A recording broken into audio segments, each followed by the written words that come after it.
ओम नमो शिवाय। नौवां अध्याय। कल आपने 8वें अध्याय में ओम नमो शिवाय मंत्र का निरंतर जाप करने के बारे में बताया गया माघ के मास में, और उन मनुष्यों के बारे में बताया गया जो मनुष्य धार्मिक कार्यों को अपनी आजीविका का साधन बनाते हैं, वह भी महारौरव नरक को प्राप्त होते हैं। क्योंकि कल सत्कर्मों के परिणाम के बारे में संक्षेप से बताया गया 8वें अध्याय में, और आज 9वें अध्याय में शुभ कर्मों की व्याख्या का वर्णन किया गया है कि शुभ कर्म करने से हमें क्या क्या प्राप्त होता है। महर्षि वशिष्ठ बोले कि हे मुनिवर, देवदूत ने वार्ता को आगे बढ़ाते हुए कहा कि हे वेश्यवर, मैं आपको विष्णु भक्ति का महत्व तथा माघ मास की एकादशी के संबंध में विस्तार से बताता हूँ। विष्णु भक्ति शिव भक्ति अति श्रेष्ठ है। माघ मास की एकादशी के स्नान का विशेष महत्व है। माघ स्नान तक व्रती को प्रभु भक्ति के समय गायत्री मंत्र का पाठ, ओम नमो शिवाय तथा हरि ओम तत्सत का पाठ व जाप निरंतर करते रहना चाहिए। यमदूत बोला कि हे वैश्य, दोपहर के समय कोई भी अतिथि, चाहे वो मूर्ख पंडित हो, पापी अथवा अताताई हो जाए, उसे अन्न व जल अवश्य देना चाहिए। इस प्रकार उन प्राणियों को चिरकाल तक स्वर्ग का उपभोग मिलता है। अतिथि धर्म पालन करने वाला गृहस्थ अनेक सुख व संपन्नता को प्राप्त होता है।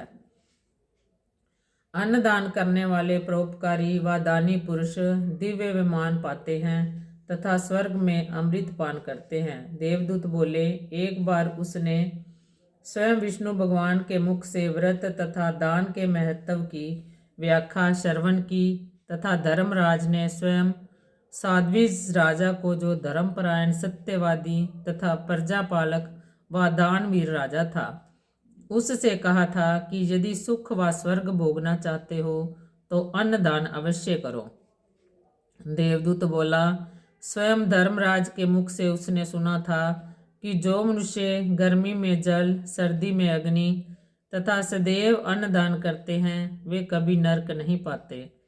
जो व्यक्ति दोनों समय यज्ञ करते हैं, तीर्थों की यात्रा करते हैं तथा तीर्थ स्नान करते हैं तथा सत्य व्यवहार करते हैं, वे कदापि यम का द्वार नहीं देखते।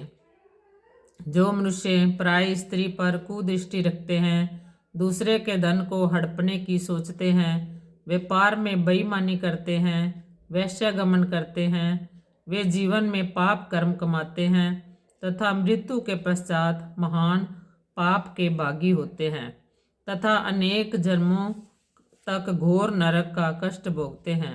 माघ स्नान तथा प्रातः स्नान करने वाला व्यक्ति मोक्ष पाता है। जो व्यक्ति तीर्थों को आजीविका का साधन समझता है, गंगा के पवित्र अमृत जल का अनसमझी से साधारण जल समझता है, वह पापी घोर नरक को प्राप्त होता है। प्रत्येक मनुष्य का कर्तव्य है वह पूरे माघ मास प्रयागराज में स्नान करे, क्रोध का त्याग करे, विष्णु व शिव जी की भक्ति में लीन रहे तथा शक्ति दान पुण्य करता रहे, माता पिता की सेवा करे। ऐसा व्यक्ति अवश्य ही स्वर्ग को प्राप्त होता है। बोल माघ महात्म की जय। इति नवम अध्याय। कर्पूर घोरम करुणावतारम संसार सागरम भुजगेन्द्रहारम सदा वसंतम हृदयारविंदे भवाम भवानी सहितं नमामि।